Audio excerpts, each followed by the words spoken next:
In November of 1998, Hurricane Mitch ravaged the countryside of Honduras. This already poor country was devastated, as homes were washed away, farmlands were destroyed, and over 10,000 people were killed. A year later, the effects of Hurricane Mitch are still being felt as Hondurans continue to rebuild their shattered lives. In response to Hurricane Mitch, Professor Warner Woodworth of Brigham Young University began to mobilize a group of student volunteers. Warner and the volunteers plan to arrive in Honduras 6 months after Hurricane Mitch in May of 1999, long after the initial rush of short-term aid had subsided. The programs the team planned to implement were long-term in nature and geared toward helping the Hondurans become self-sufficient for the rest of their lives. Microcredit was at the core of Help Honduras aid strategy. This innovative form of assistance was started by Professor Muhammad Yunus in Bangladesh, India. Microcredit is simply giving very small loans to very poor people who would otherwise have no other way to get the economic assistance they so desperately need. The loans are paid back, little by little, in weekly meetings, with the entire amount being repaid after several months, usually less than 1 year. Every time a loan is repaid, the borrower is able to solicit a larger loan until ultimately they are able to qualify for commercial loans. Surprisingly, 97 to 100% of the loans are repaid in full, a number significantly higher than the U.S. national average for repayment on commercial loans.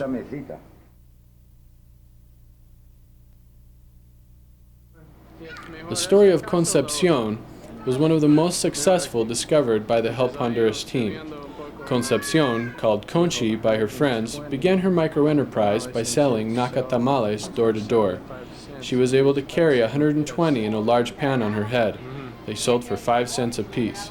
Conchi found out about the microcredit loans through her friends, who had previously joined a bank. Conchi was determined to be successful making and selling food in a restaurant of her own.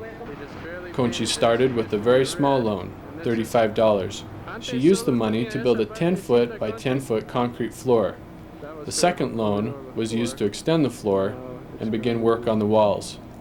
Subsequent loans were used to build a bathroom and improve the kitchen. With the last loan, she put in a better roof and invested in a radio to entertain clients. Conchi's little restaurant has since become one of the most well-known in the city of El Paraíso, growing to a size of over 50 feet by 35 feet. In addition to gaining local popularity, Coca-Cola recently sponsored Conchi's, providing her with 3 refrigerators for various foods and drinks. They have also painted the restaurant several times, not charging her a dime.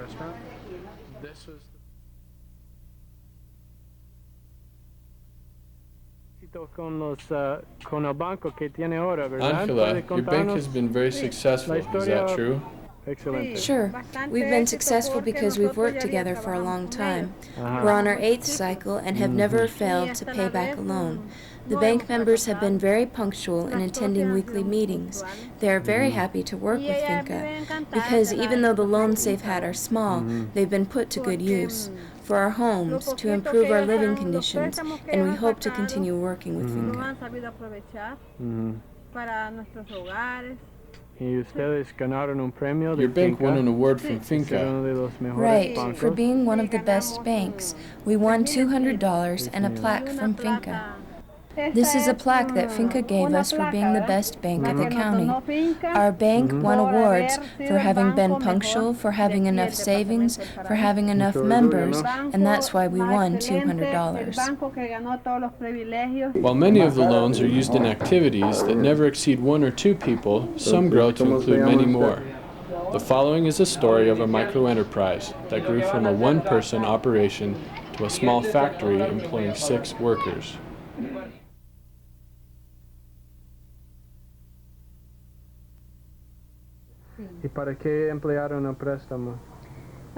Paulina, how did you use the first loan?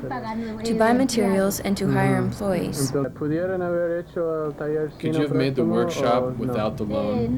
No, we couldn't have done it without the loan, because we used the loan to buy an industrial sewing machine that cost over $90. It really helped us. Bastante. Sí. ¿Cuánto era el préstamo? How much was the loan you had at the time? At first it was $175. Later they gave us $285. Right now I have a loan for $425. The factory is modest. It's really only a house with separate workstations. There are sewing machines, a table for cutting and braiding the leather, and a workbench area equipped with molds to form the outside of the shoes. The Rodriguez family now makes and sells 6 kinds of shoes, and recently began advertising in a national micro-enterprise magazine. So what is it that drives these micro-entrepreneurs to beat the odds and achieve success in their small businesses? We want more than anything to keep progressing, to give our children better educations, better preparation, and for that we need better training and we need to invest more money so we can continue to progress and to continue to work.